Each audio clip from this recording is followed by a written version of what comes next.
Hello, ladies and gentlemen. We've got an exciting webinar for you tonight with Dr. Pete Sudbury, who is the former deputy leader of Oxfordshire County Council and a Green councillor. And he's coming to tell us about the climate change acceleration and the need for the emergency brake. How do we slow things down so that we can get regenerating the future? Over to you, Pete. Thanks so much for coming over. Thank you very much, Phoenix, and thank you for inviting me. One of the things this talk was originally given in Oxford. I've changed it a bit, but the bones of it are there. And actually, after I gave it there, I thought some of the things I'd said needed to be written down. So I wrote a paper on it and sent it to various people, and nothing much happened. And then I sent it to the Society and Faculty of Actuaries, and they have accepted it, put it in their library. Because it very much chimes with their views on things. You know, they have written things like things about climate change that describe the current level of risk as similar to Russian roulette, that kind of thing. And I've been asked to join their working party on planetary solvency. So, and the second bit of preamble is that, as I said in Oxford, I'm a doctor by training, and I think actually that's quite important, and it tells a lot about the way I approach stuff. And there's a medical joke that that surgeons know nothing and do everything, physicians know everything and do nothing, and pathologists know absolutely everything, but 24 hours too late. Now that's actually a super medical joke, because Yeah, good. It takes the mick out of surgeons, which is obligatory. It laughs at death, which is the medical defense mechanism, despite the fact we know death gets the last laugh. And actually, there's a germ of wisdom in there, because if you wait long enough and wait to be absolutely certain, it may be that your patient's actually died. And so medicine, in fact, is a profession that is predicated on acting on imperfect information. And in fact, as soon as you have enough information. And so if I sound extremely frustrated and very annoyed at times in this presentation, which I will, it's because my "it's time to act" detector is screaming that there is by far enough information to act with absolute decisiveness, and we're not. Preamble 2. So a long time ago, 1972, the Club of Rome and MIT got together and they made a computer model of the world economy. And they ran it for 2 centuries, from 1900 to 2100. And what they found was that in the second half of this century, you had sudden crashes in the green line, which is food per capita, and the yellow line, industrial output per capita, followed by a population crash. And that was because the red line, you ran out of resources. So they said, okay, that's fine. Let's double resources and see what happens. So they doubled resources, and the crashes happened at the same time. But this time they happened because the line at the bottom, pollution, got you. So if running out of resources doesn't get you, pollution does in that model. And we'll come back to that, but hold that in mind. A bit later than that, 2005, Jared Diamond, the historian, wrote a brilliant book, Collapse: How Societies Choose to Fail or Succeed. And he looked at a number of societies across time and across the world that had got into trouble, and either got out of trouble or collapsed. And he said that there were two big things that really made the difference. On the right is the willingness to reconsider values, and to change the way you have customarily lived. And his classic example of that, in fact, was the Norse in Greenland, who starved to death because they wouldn't eat fish. And on the left is long-term planning. So some societies start thinking ahead and make bold and anticipatory decisions before the crisis comes.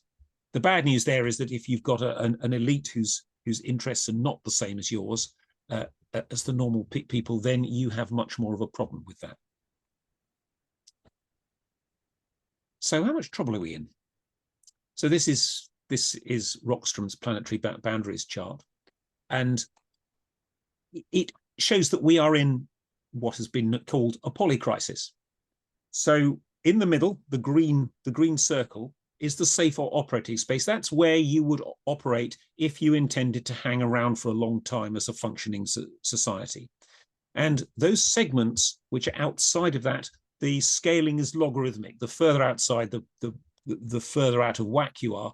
And the colouring, the more purple it is, the more that's a really bad idea. And there is a lot of purple on this chart. And what you've got from starting from the top right with novel entities, that's microplastics and forever chemicals and all the thousands of other things that are polluting the planet that have never been here before.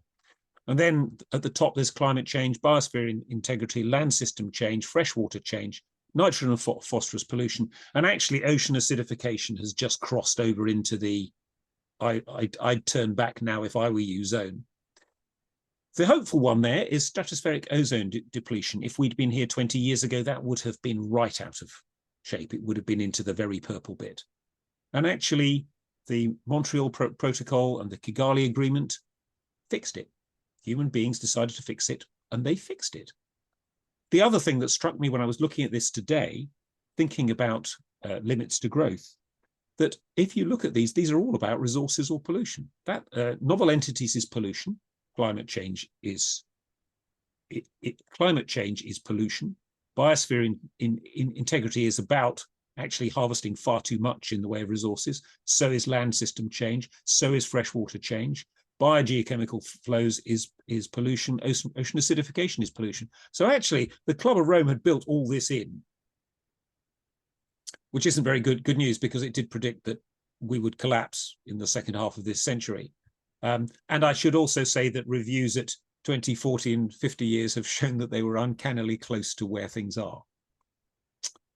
Well, the thing they didn't have, these are the tipping points. These are effectively the force multipliers on being out of resources or pollution. So the Greenland ice sheet, West Antarctic ice sheet collapse would raise sea levels by about 7 meters. That clearly impacts very badly on resources, as does tropical coral reef die off. Northern permafrost abrupt thaw is pollution, releases much more climate pollution, and the Labrador Sea current collapse causes mayhem, and so on down the list. So again, you can see, and they didn't have those modeled. And those things mean that instead of the graph going smoothly, it would suddenly accelerate. Next bit of evidence is this is a preprint that caused a lot of interest earlier in the summer, earlier in the year. And it's by Ramsdorf and Foster. Top left is the chart of global temperature from about 1950 onwards. What they did was, what they said was, although it looks as though it might be accelerating, we haven't reached the 95% probability to say that it is. This is what scientists do. Medics would go, blimey, it's accelerating, let's do something. Scientists go, oh, it's not quite significant yet. There is a real difference between the way a scientist and a medic looks at it. But what they did was what scientists do really well. They said, let's clean the data. So what they did, the bottom chart is where they've taken out the fluctuations that we know are due to El Nino, or to volcanic eruptions, or to solar cycles. And that cleans the data and makes it statistically much easier to see things in. And what they found, and they found it both on the collected data, but also on the 5 different data sets that they used, is that climate change has indeed accelerated, and there's an inflection point. It changes quite suddenly around, at least statistically, around 2015. And the rate has changed from about 0.18 degree per decade, which had gone on since 1970, to over 0.4 per decade. That clearly, that sort of doubling is the sort of thing you need like a hole in the head. And it means that, it essentially means that on a linear basis, this, I drew lines on it. So the green line on the bottom is the straight line extrapolation, and the yellow line is following what you see. And you can see that the temperature is much higher very quickly. And it means that the temperature you expected in 2050 probably hits you in 2035. And here's another, this is Berkeley Earth. And they've done it a different way. They've done a 30-year smoothing. They've done a computer program that just takes the best fit curve line. And interestingly, the dotted red and green lines again are mine. They're the linear trend and the 30-year smoothing. And all I've done with the red line is just basically extrapolate it straight off the gradient at the top. And you can see that by 2035, instead of being at 1.6 degrees, you get to 1.8. And that is, we know how much difference a tenth of a degree makes because we've lived through it. And the most recent tenth of a degree was pretty horrible. And here's Hansen. James Hansen, same kind of thing. He's actually done a 15-year.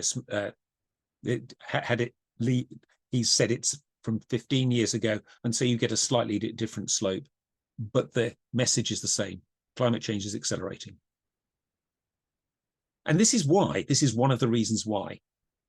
The left-hand chart shows albedo. Albedo is the reflectiveness of the Earth, how white it is, and there's a small change. It's about 0.65 in albedo. So the Earth is reflecting back less light than it did in 2001. I think this particular satellite that measures this got up into space. So that's why it starts on a funny date. But it's gone down. And that doesn't sound like much, but actually that change in albedo actually adds as much heat to the Earth as all of the carbon dioxide added since 1880.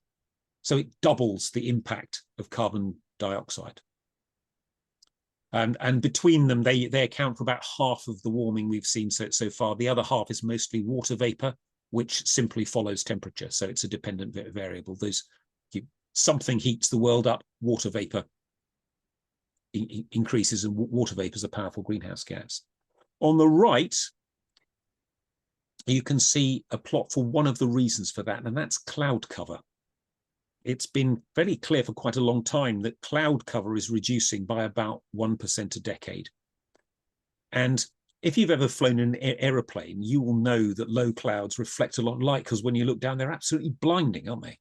They reflect almost all the light that comes in. So if you take away low cloud, more sunlight reaches the ground, and the ground heats up more. Interestingly, in fact, you can see that these charts on the right have total then high cloud, mid-level cloud, and low-level cloud. High-level cloud, stratospheric cloud, has the opposite effects. That holds heat in. And unfortunately, both current projections and future projections say that as you heat the planet up, low cloud decreases and high cloud increases. So both of them are doing what you didn't want them to do if you wanted to stay in a habitable planet. And that's reflected in, this is the energy imbalance. So the bottom, the top line is the amount of energy coming into the Earth, being absorbed by the Earth, and the bottom line is the amount being reflected back.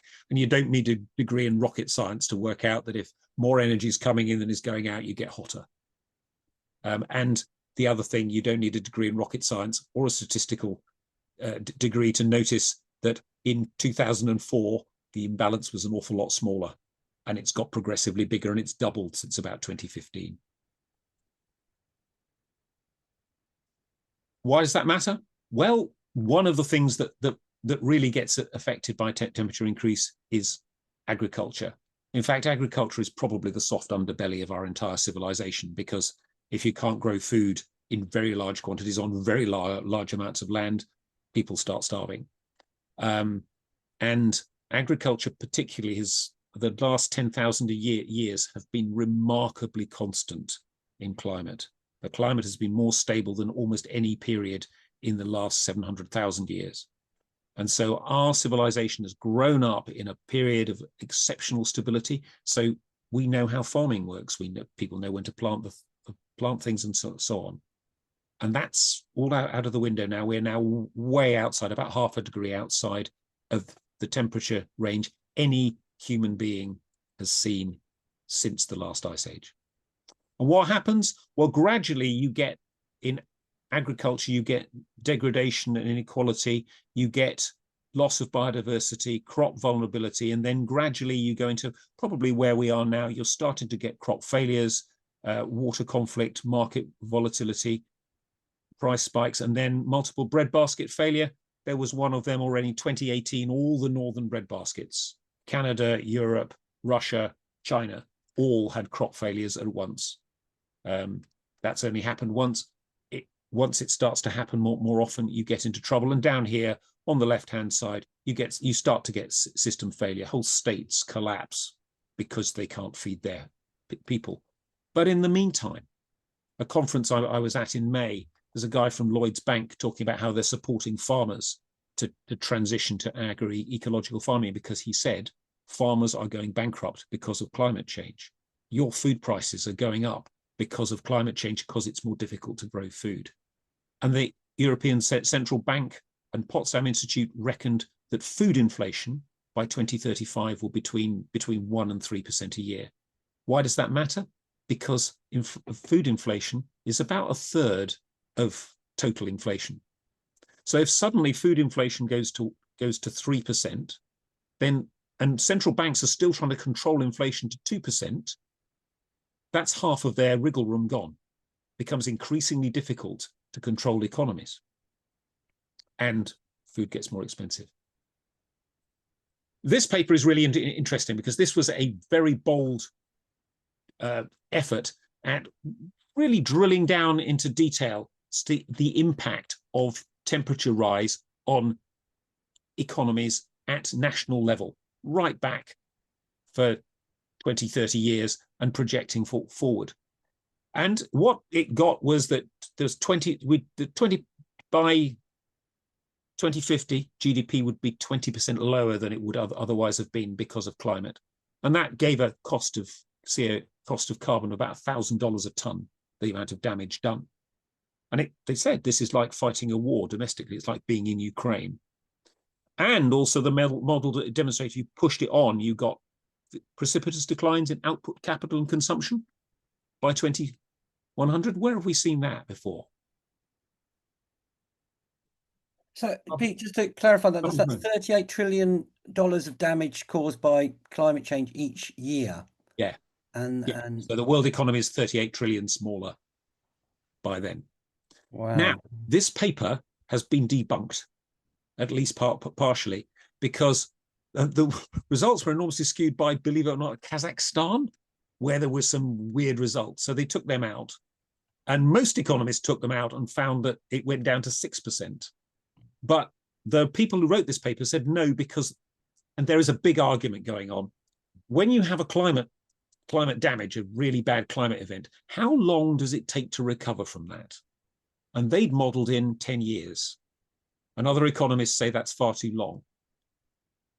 But I kept this slide in because, given what I've just said about all the things that are damaging resources and the hits to resources and pollution, I didn't think 20% was enough by 2050. I was thinking we could be in a lot more trouble than that, a lot before that. And one of the things that will be in trouble is insurance. So Gunther Tallinger on WhatsApp, not WhatsApp, LinkedIn. He works for Allianz SE. I mean, a German insurance and asset management company with global operations. You're almost asleep by the time you finish reading it. And then he comes up with this absolute blazing post that essentially talks about how already in California, it's extremely difficult to get insurance. Surprise, surprise, for flood or fire. And he talked about how that's the beginning of a continuing process. That whole asset class, he talks about whole asset classes becoming worthless. Like, for example, beachfront homes.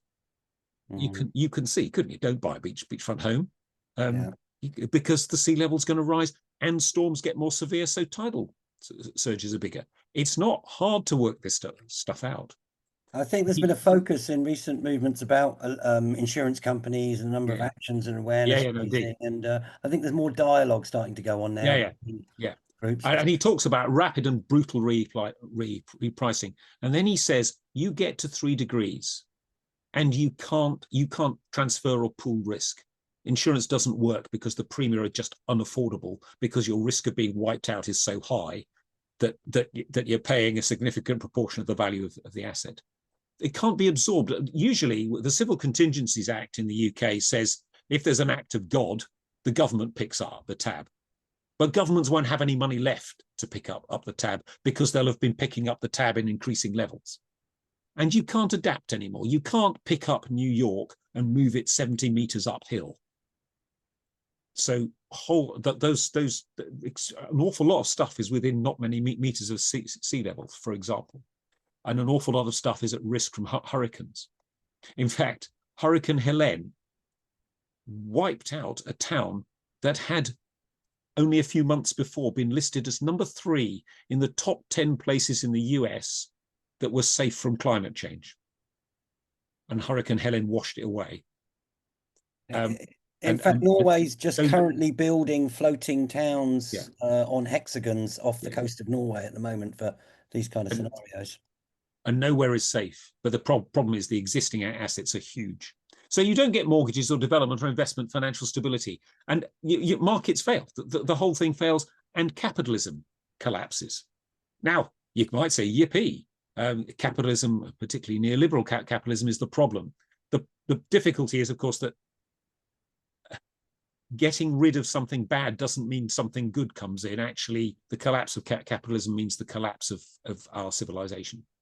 It means hundreds of millions or billions of deaths. And probably in the process of falling apart, we will wipe out most of the species that are left on Earth as well. So that would be bad.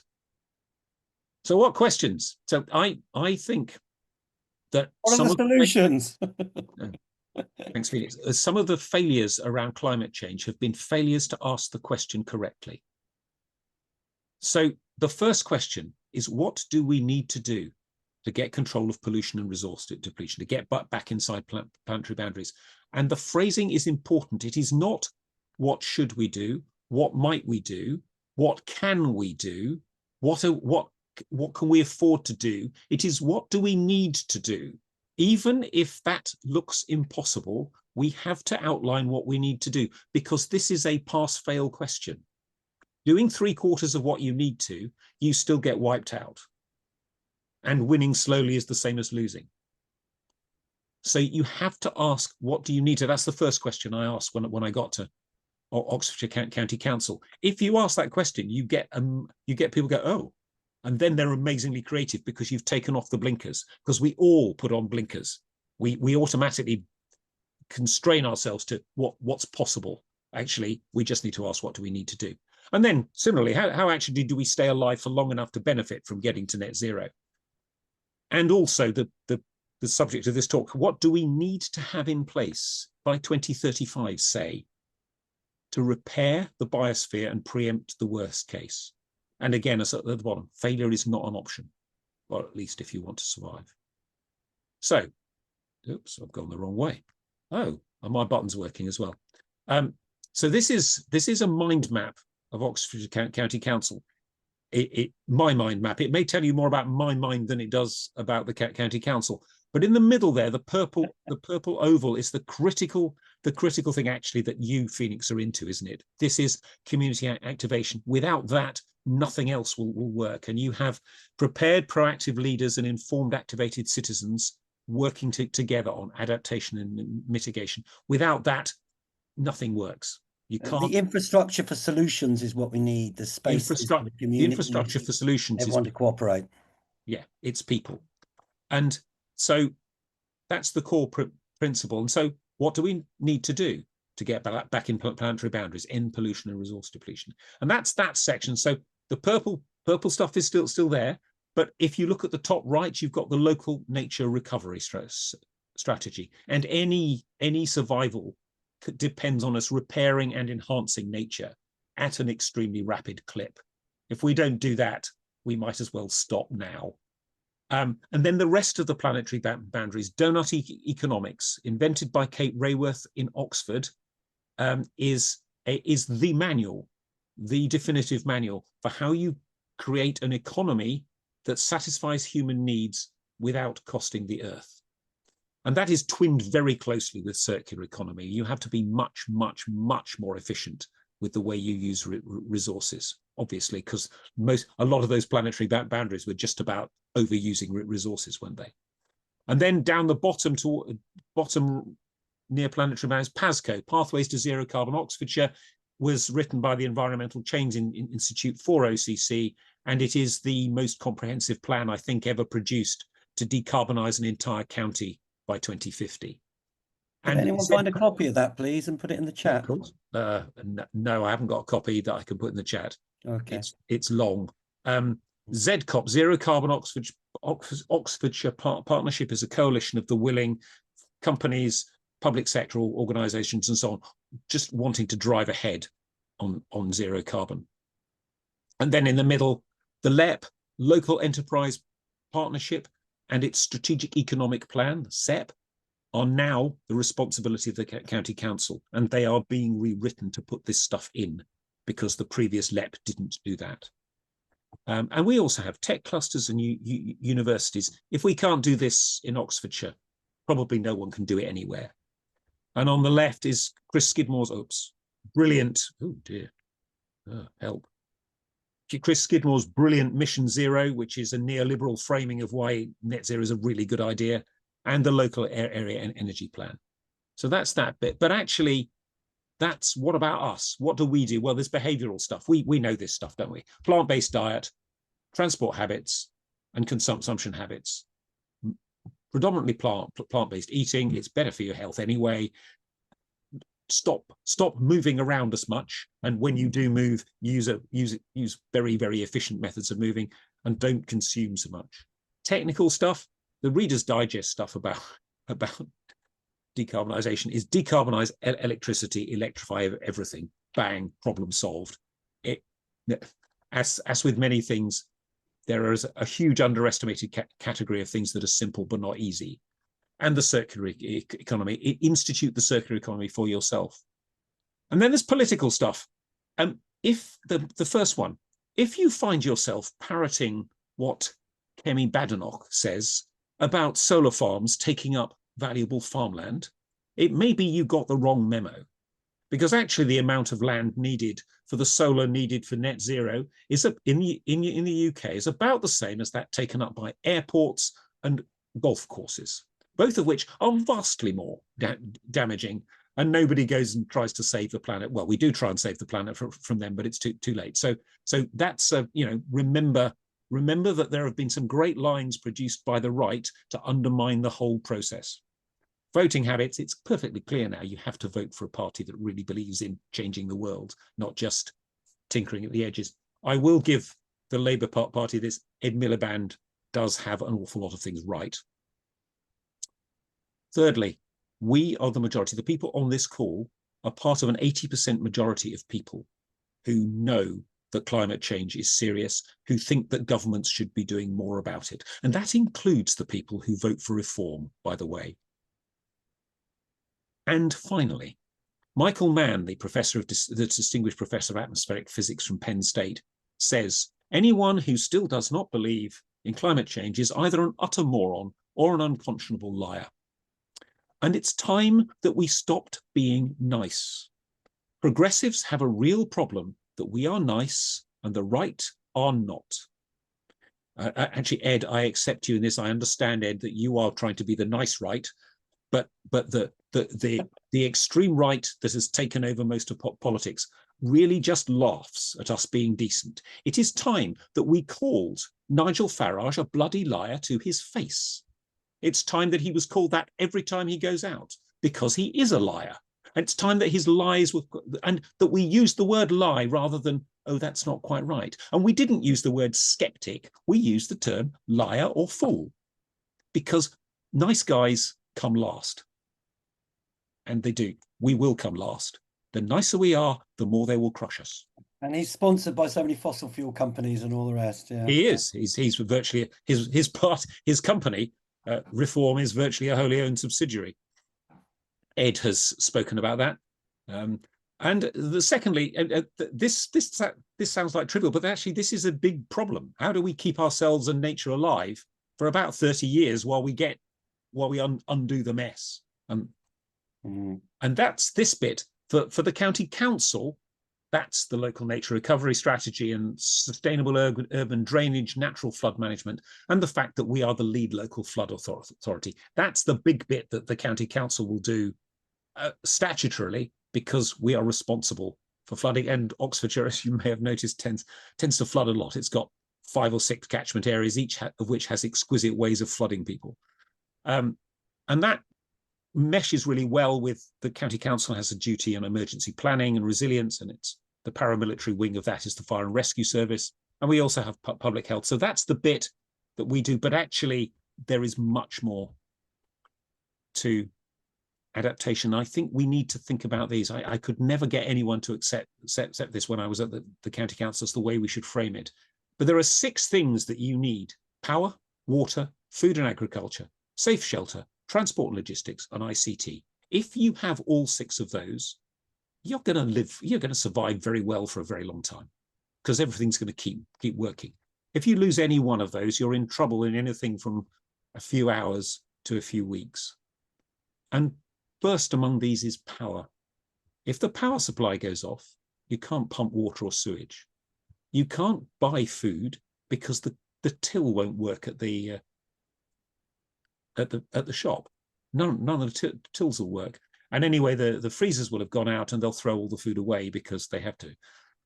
Your shelter may be waterproof, but it'll be cold and there won't be any water, and so on. Transport and logistics, even if it's a diesel truck, it won't know where to go because all the stuff is programmed into a computer. All the ordering systems, everything is done electronically. And I think we probably need to be looking very, very hard about how we keep the grid going in very small areas. You need to build an awful lot of very resilient microgrids, right down to house level. Key point there, Pete. I was just contacted this morning, and next week's webinar, I think now on the 17th, is by Nick Rosen, who wrote the Off-Grid book, and he wants everyone to sign a petition. I'll pop in the chat for microgrids for MPs. Fantastic. That, because there's a big bill coming up now. Over. Yeah, good. So I have 10 kilowatts of solar and 115 kilowatt hours of battery on my house. So I want to be part of the solution. Right, another rather crowded slide on adaptation. Just on the bottom right, so that productive dyad, that purple thing, I actually stole it from a public health model, Wagner et al. 1998. And I used it when I worked for Hewlett Packard to describe IT. This is the diagram Phoenix at the bottom right. Mm-hmm. Yeah. And if you look at the bottom there, there's the community and the Oxfordshire system. The system has integrated understanding, and the community has the comms, the resources, policies, and planning. And then from right to left above that, we've got predictive disseminated information, decision support, driving resilient system design, and individual local preparedness. If you keep that framework in mind and that framework going, actually, that's how it looks. And above all else, it's that productive dyad working. We can look at it in 3 ways as well. We can look at, on the left, people, the natural world, and tech. We've talked about the productive dyad. Prepping. The UK government advises we should all have 3 days worth of food and water in our homes at all times. If you're in Germany or Finland, I think it's 2 weeks.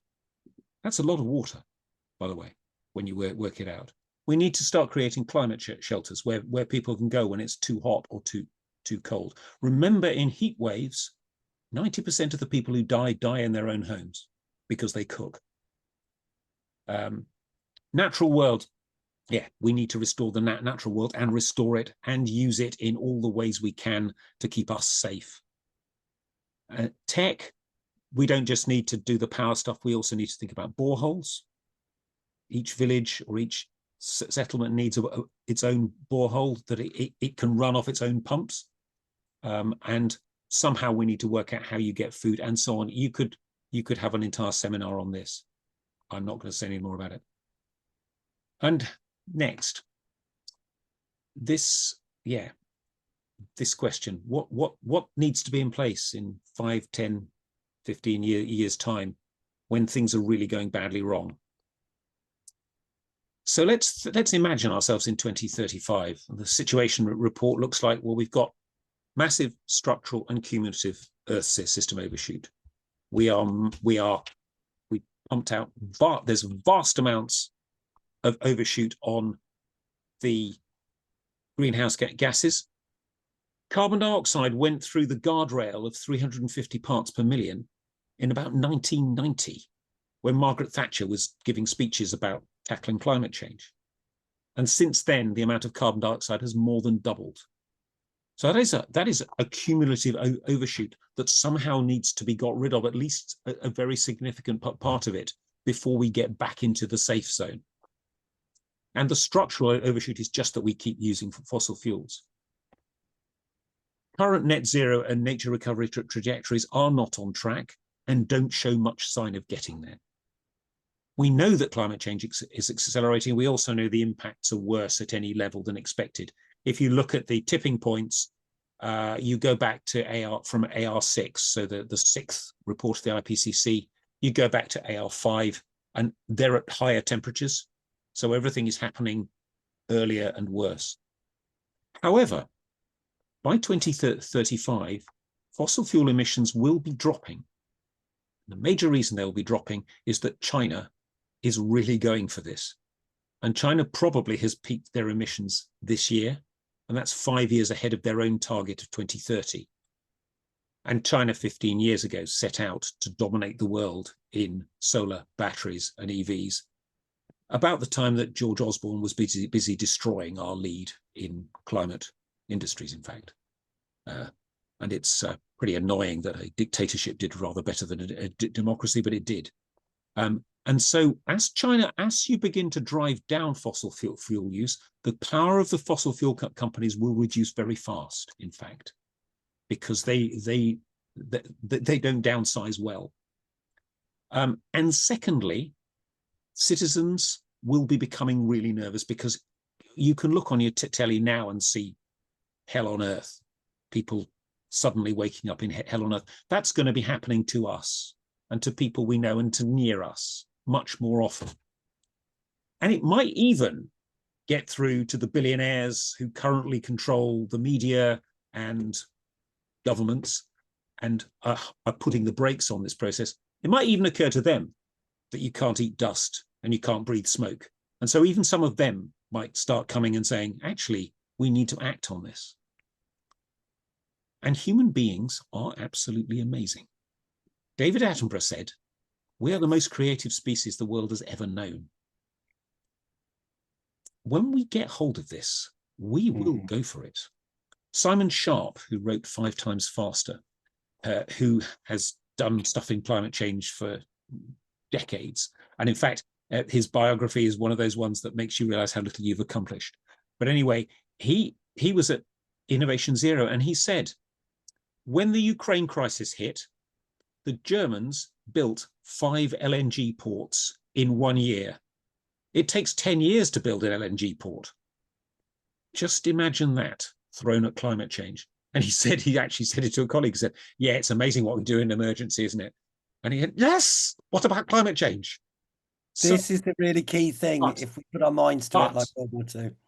But the reason they could do that is because people had built lots of LNG ports before, that the supply chains were there, that you could get the bits made. If you get to 2035 and there are technologies you need, and they're still at the nascent stage, then you are stuffed, because it takes you years to drive. We know the demand curve that goes like an S, doesn't it? There's a slow bit, and then it takes off, and after it reaches an inflection point and takes off. Whatever we need by then, we need to have driven to that point. And those of us, and actually that's a task you can think of.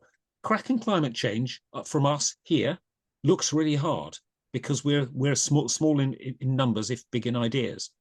But actually, the idea that we build the launch pad for that makes a lot more sense to me. We can make that, we can be the bedrock for that. And the tools need to be available, the supply chains need to be feasible, and the technologies need to be at a point where they can scale. And the saddest words of Mice and Men are, oh, what might have been. and you can't pull an emergency brake if it's not there. So what does the emergency brake look like? Okay, so first of all, what's my thing got in? I got into this, by the way, by thinking about future generations. I added that to my portfolio after about two years in post, and a future generations lens that based on the Future Generations Act in Wales, where you try and think about future generations with each decision you make. Means you really think about having to repair the damage you've done.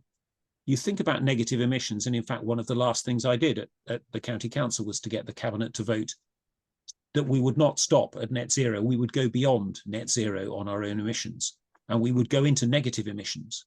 And that furthermore, that we would start to invest a small proportion of our turnover each year, guided by Steve Smith, the professor of negative emissions in Oxford, in technologies that needed to be able to scale. And I tried to get other councils to do that, and they looked at me as though I was talking Serbo-Croat. And there are these 3 boxes that I've added here, which I'm going to go through about the emergency brake. First of all, there's negative emissions. This is a lovely diagram from the IPCC saying, here we are, we made up a balancing item to balance the numbers from 2050 onwards, because really we haven't a clue how you're actually going to meet the targets. And these numbers, so the light green bit, the dark green bit below net zero is land use change, which is changing from predominantly sweating carbon to absorbing it. And then the light green bit is other technologies, none of which have got beyond megaton scale. And even by 2030, this is a chart I never actually really understood, but what it does do, the green bit, the grey bit's what we've got on nature-based and permanent sequestration, and the green bit is the gap by 2030, just to begin to push those, and actually for those to be ready much later. So how do you put carbon back? You do it in 3 ways. One is human development. That's mostly actually stopping emissions. So you buy a solar panel for someone else, you reduce their emissions. That's stopping it being worse. That's not really a drawdown. Then there's the natural world carbon cycle, and that is very powerful. It tends to take a long time. 1.2 trillion trees would lock up about 10 years worth of current CO2 emissions, but it would take 100 years to do that, and we really don't have 100 years. And also trees have this unfortunate habit of burning when it gets hot. And we need to look at permanent removal, things that won't waste when it gets hot. Top among those is biochar and enhanced wet weathering. So biochar is if you cook something that's made of plant matter, organic matter, at high temperatures without oxygen, you get a crystalline form of carbon, which actually is very good for soils. And it lasts a long time because, when we know that, because the pre-Columbian civilizations in the Amazon made biochar a lot. And the terra preta, the dark soils that they made, are still there now, until somebody comes along and puts nitrogen fertilizer on them and sweats all the carbon out. Enhanced weathering is crushing silicate rocks very small and spreading on farmland. It alkalizes the farmland, turns to bicarbonate, gets down rivers, alkalizes the sea. It's great. But again, that's at millions of tons, not billions of tons. And so on. There are loads of ways of doing it. And then we need to talk about geoengineering. And everyone goes absolutely nuts when you talk about geoengineering. Just remember that we're doing it now, and we've been doing it since, well, before 1880, and we've made a right mess. 53 billion tons a year equivalent of carbon dioxide is geoengineering in the wrong direction. And somehow we need a way of slowing that down. You need a way of managing solar radiation so it doesn't get to the Earth, stopping the Earth heating. This is an emergency measure. This isn't what you'd like to do. This is what you do when there is nothing left between you and an accelerating collapse. And you have to stop greenhouse gases and fossil fuels. And finally, again, when we go forward to that, the economies will be under stress because of climate change, and because suddenly you have to switch them effectively to a war footing where they're concentrating on making stuff that will make the planet better. Supply chains will be disrupted by extreme weather and so on. And raw materials are difficult to scale. We won't run out of copper because the Andes are made of copper. There's a lot, the Andes are very big. But scaling, but if you want to build wind and solar, you need an awful lot of aluminium, you need an awful lot of steel, you need carbon, you need molybdenum, you need all those things in very large amounts. Now, they will be building, but there will be a limit to that. So what you need to accelerate the decarbonisation of power is a source of energy that takes relatively little upfront. And that down the bottom here is new nuclear. That's small modular reactors. And I'll tell you why. They don't take much materials to make. The idea of them, and there are people close to actually realizing this, is you've got something you can put on the back of a lorry. You've put it in crates and put it on the back of a lorry, and it comes off a production line. You standardize every single part and you put it in a production line. And ever since Henry Ford did that with the motor car, that's the way you do things at scale, reliably and at scale. The other nice thing is that the fuel that they use in them is pelletized. So all of the uranium is wrapped in a ceramic pellet, a very, very strong, like the stuff, in fact, that they bury nuclear waste in. So if somebody bombs your reactor, all it does is spread a load of pellets around. It doesn't let radioactive nuclides into the air, into the atmosphere. Now, it's not great having radioactive, things whizzing off radioactivity, but it's an awful lot better than having plutonium in your water. So that would be my 3 things that I would do. Now, very comprehensive, Pete. I think there's a few questions that come up. Going back to just remember limits to growth. So Gaia Harrington from KPMG reviewed it in 2020, and she said, achieving a sustainable world humanity consciously lets go of growth. Remember Jared Diamond saying you have to let go of one of your shibboleths? Growth is the thing that we have to let go of. Growth is the thing, like the Norse not eating fish. The dumb thing we keep trying to do, despite the evidence that actually it's destroying things. And you shift from industrial output growth to resource efficiency, pollution abatement, and health and education. We can do that in the real world. And the final thought, 2 things. Actually, we need to transform completely the way we live. And we'll be better off for it. And then Exhibit A on the left here. This is emissions growth, 1990 to 2020, effectively. A quarter of it is accounted by the top 1% of earners in the world. If they reduced their emissions to the EU average, 1/3 of the problem would have gone away. 1/3 of the overshoot would go. Raging inequality is completely incompatible with a sustainable world. And my final thing, I'm going to show a YouTube clip from Bobby Kennedy, a short clip which I think summarizes this better than anybody ever has before or since. 2 things. He mentions Whitman and Speck, 2 people. They were both mass murderers. And secondly, when I fire this off, it will kick into a fatuous advert, which will illustrate the problem beautifully.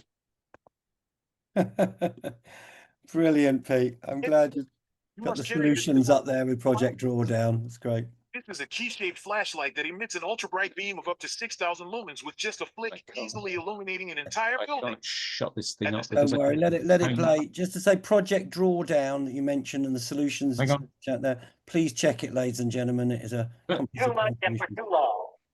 We seem to have surrendered personal excellence and community value in the mere accumulation of material things. Our gross national product now is over $800 billion a year. But that gross national product, if we judge the United States of America by that gross national product counts air pollution and cigarette advertising, and ambulance to clear our highway of carnage. It counts special locks for our doors and the jails for the people who break them. It counts the destruction of the redwoods and the loss of our natural wonders in chaos sprawl. It counts napalm, and it counts nuclear warheads and armored cars for the police to fight the riots in our cities. It counts Whitman's rifle, and knife, and the television programs which glorify violence in order to sell toys to our children. Yet the gross national product does not allow for the health of our children, the quality of their education, or the joy of their play. It does not include the beauty of our poetry, or the strength of our marriages, the intelligence of our public debate, or the integrity of our public officials. It measures neither our wit nor our courage, neither our wisdom nor our learning, neither our compassion nor our devotion to our country. It measures everything in short, except that which makes life worthwhile. And it can tell us everything about America, except why we are proud that we are American. Amen to that. Very powerful. I watched that last night, Pete. Thank you very much, Pete, for an incredibly informative and deep presentation. And I'm really glad you mentioned Project Drawdown and the solutions. Please check that out, folks. It's powerful. We do have the solutions. We need the spaces, the infrastructure, the funding, the skills to all come together. Pete, let me just check timings. It's a couple of minutes away. Do you have another a little 5-10 Yes, I do. minute answers and I'm questions? actually trying to work out how you close this presentation down. Okay, while you work that out, then I'll just explain to the folks here. I'm happy to roll on for 15 minutes or so, or more or less, depends. I think Pete has time. Very comprehensive there, you know, from Pete. Yes, I apologise for overrunning. Don't worry, Wizard is always perfectly on time, as Gandalf says, the Hobbit. You've laid out very comprehensively a lot of stuff there that really needed laying out, and you know, I'm really glad you talked about the solutions, because you know, and hope, and we need to basically get everyone working together on a World War II mobilization level to stop these crazy wars and start putting all that energy into repairing the planet and building bridges, and we see somewhere the climate emergency centres as the beginning of that infrastructure. There's 32 odd centres. We're hoping for 50 centres within a couple of years and more. And around the world, we need these spaces to organise and build the solutions and bits of land and space. So, folks, down the bottom of your screen, there is a react button. There's a little heart-shaped button, and you can raise a hand like that. When Pete's either removed the thing, when he does, don't worry. I can't find the buttons at all. Stop share, right at the bottom. Stop share. If you go to the Got screen, it. stop share. It was at Brilliant. the top of All my right. screen. It just appeared on the top. Okay, so ladies and gentlemen, and I've mentioned my favourite solutions word. Peter Anderson is first off the University Challenge here. Peter Anderson, over. You have to unmute, possibly. Thank you very much, and thank you, Pete. Can you hear me okay? Yes, I can. Fantastic. All right, well, I put a couple of questions in. One was around societal infrastructure for large-scale collaboration. So I'll just read that one first. Would you agree that a social utility that can act as a societal cooperating system, enabling large-scale cooperation around the most effective proven solutions, is absolutely necessary? And that would also help people understand challenges in the first place, many of which are invisible, such as air, water, soil, and social. So that would be my first one. Maybe we'll start with that. I'm not sure I quite understand the question. It is but it is absolutely vital that people. Sorry, was the question not clear? It's absolutely vital that we build from what's usually called bottom up, because resilience starts with the individual citizen and builds out from there, and actually the whole of climate does.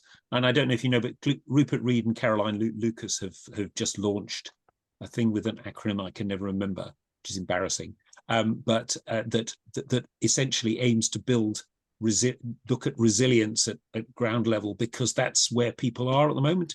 You can see this stuff going wrong, and you think we need to be ready for it.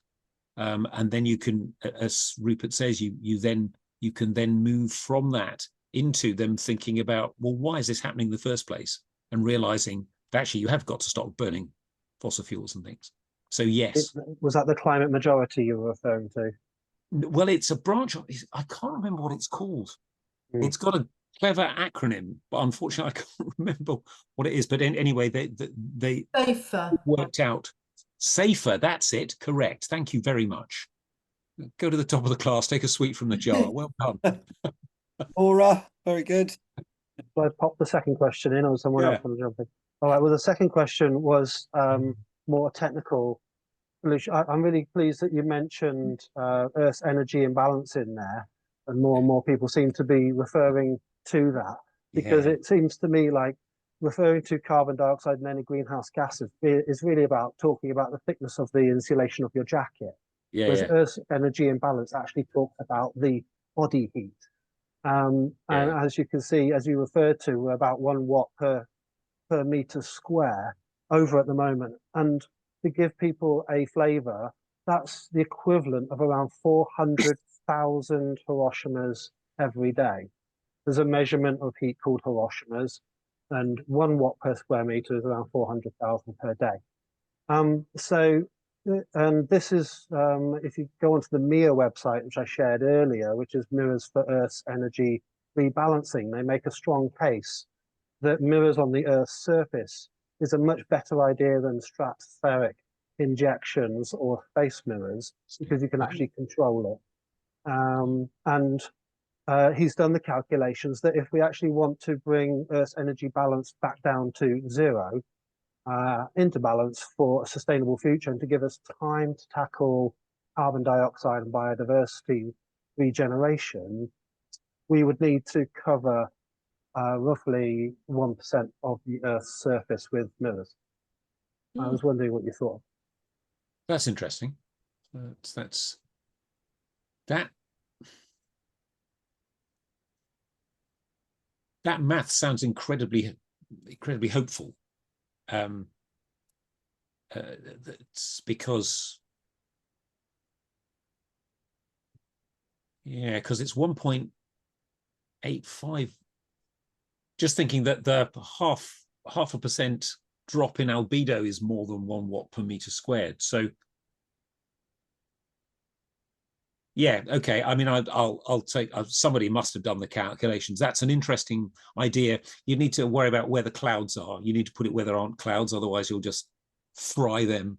I just wondered whether you agree with the general premise, though. The general premise is absolutely no amount of carbon reduction is going to save us, because the heat is going to get us in the short term. no, So exactly. the point he makes is we have to tackle the Yes, heat issue to give us enough time I agree with to that. tackle the carbon and biodiversity, which can Yeah. take hundreds of years to tackle those issues. That's the emergency brake. And the other thing is actually Zeke Hausfather from Berkeley Earth was posting on LinkedIn about the fact that actually carbon dioxide levels, when you stop emitting, just don't drop for 1,000 years, because it keeps outgassing from the sea. And so, yeah, there is something. And we know from global dimming, yeah, and all the rest of it, something and needs the to lack of happen, albedo both in the to stop the poles. stuff coming in and to take the carbon dioxide down. It isn't, yeah.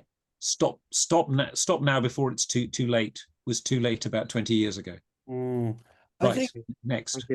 there was something years ago we had on a solutions exhibition display. By all means, folks, stick your hand up, use the heart button down the bottom, and for a question, a comment, or anyone who wants to speak. But there was something years ago on one of our solutions exhibition displays, and somebody queried it, but said if you put, these duck wave renewable energy kind of wave power machines around 1% of the Scottish coastline, you could generate power for the UK. And someone came in and said, I don't think that's right, 1% or something. But, we need to look at all of these renewable energy sources, all the alternatives.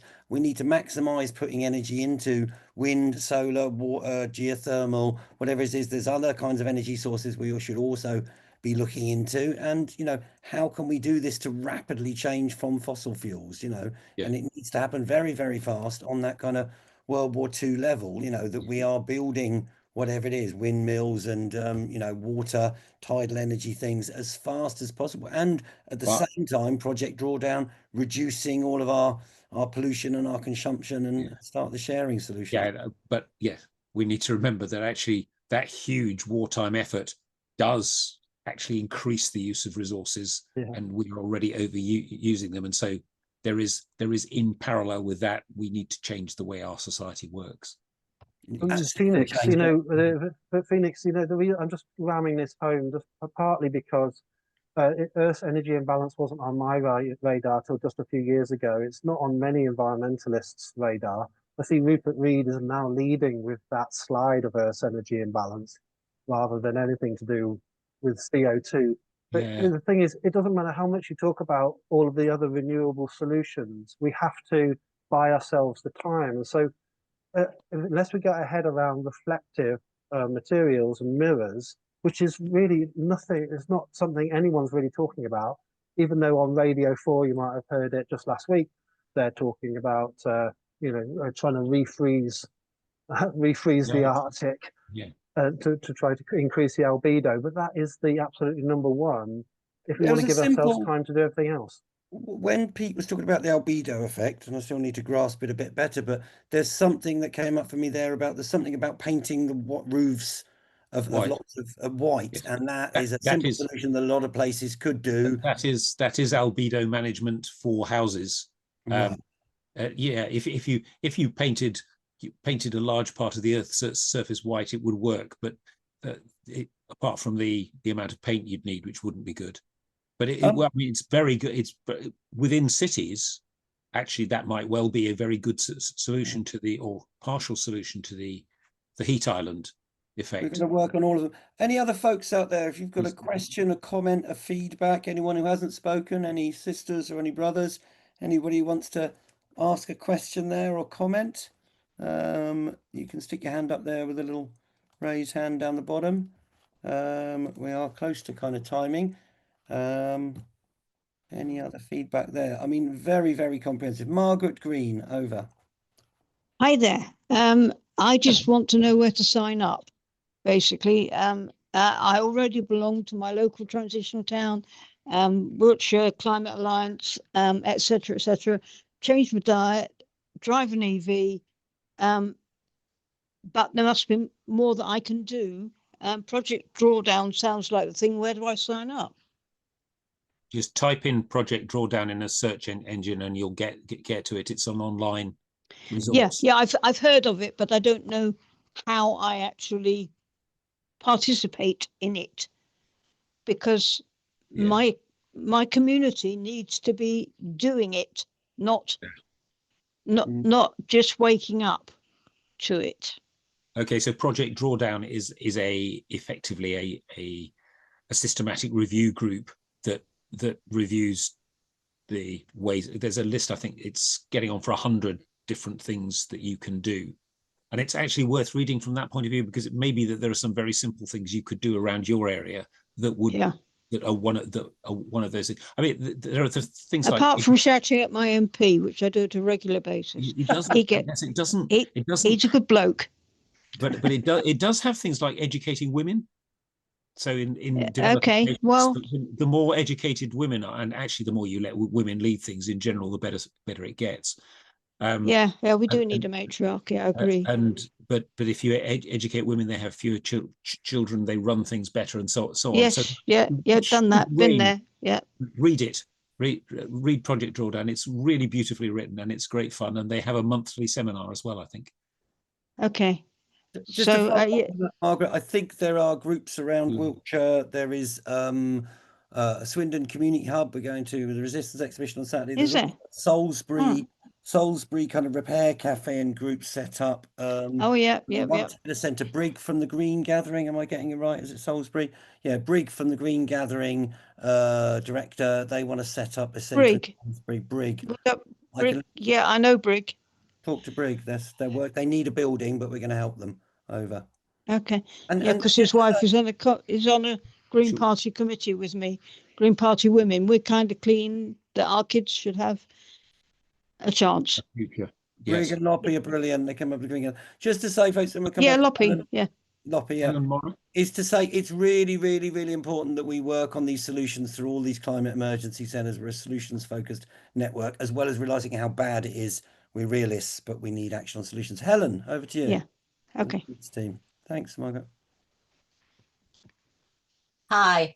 I think my big question is, how on earth do we get our elected representatives to wake that up? Because, Leeds were very quick to declare a climate emergency, and and approve an expansion of the airport, and it just Yes. it's we just have a so we have a frustrating. problem. We have there is a societal problem that by and large, for the last 40 years at minimum, the voices of the rich and powerful have effectively prevented action. If you Yeah. go, I mean, the fact that limits to growth can do a model that's still happening now, and the fact, in fact, that two guys from Exxon in 1982 did a model of carbon dioxide levels and temperature that by 2020 was within 5 parts per million and 0.05 degrees, suggests that actually really nothing has changed. Yeah. And it probably does take panic, and it probably takes things beginning to collapse really hard before it becomes, before it's what politicians do. But the other thing I think is, there's a guy, Azad Razouk, on LinkedIn. Every week he posts 10 or 20 good things that are happening in climate, and you realize, around the world people are making progress. It's just underneath the waterline, you can't see it. And at some point, and the reason that's important is that at some point it starts to undermine the current system, which is rigged by the fossil fuel industry. The reason the fossil fuel industry has got Trump in, and they've got Farage here, is because actually their last throw of the dice is state capture. They get their own puppet government, which subsidizes them to keep, and tries to cripple renewables to keep them in business. Yeah, Cambridge Analytica, we're seeing a takeover by the billionaire coup going on in front of our very eyes. Last question, I think, ladies and gentlemen, because we're on about 2014, but it's been fascinating, and keep focusing on solutions as well. Diane, over to you for last question, then back to Pete for a final summary. More a statement than a question, and that is that there is a movement going on. It's underneath, just like as you say, it's underneath the water. Tipping point, when Project Drawdown started, it was the same time as oil tipping point, and now this very year, 2025, is a special year with all sorts of, there's a massive emergency going on, so many people can see it. It's getting worse and worse kind of thing, but therefore for me, that's the time we can approach our councils. Our council, for example, my personal council, we're the first London council to sign up for climate change. They did absolutely nothing. They're blah, blah, blah. However, there are individual councillors that I speak to and are kind of halfway open. So if we can show them this video from this little session, for example, and along with the transition town stuff, Rob Hopkins came, and I thought if we could get him to come and speak to our council, and it's a moment where so many people are looking for some kind of change, that we might all grab onto it at the same moment. It's coming. Absolutely. It is coming, and human beings are amazing. When we get hold of this, we will fix it. It's just how much is left, how much left to fix. Can I just say thank you, Diane? I'm going to go through this recording, pull out some really good points, and go to our council, because you can give them a 5-minute talk. Approach them. Yeah, you can approach them. We've done it on other things, like why they shouldn't do the airport or whatever. But anyway, if you get in touch with Phoenix, I'd be very happy to send slides or anything else that you want. Do a talk. I'll come and do a talk. I'm not proud. I'll talk to anyone.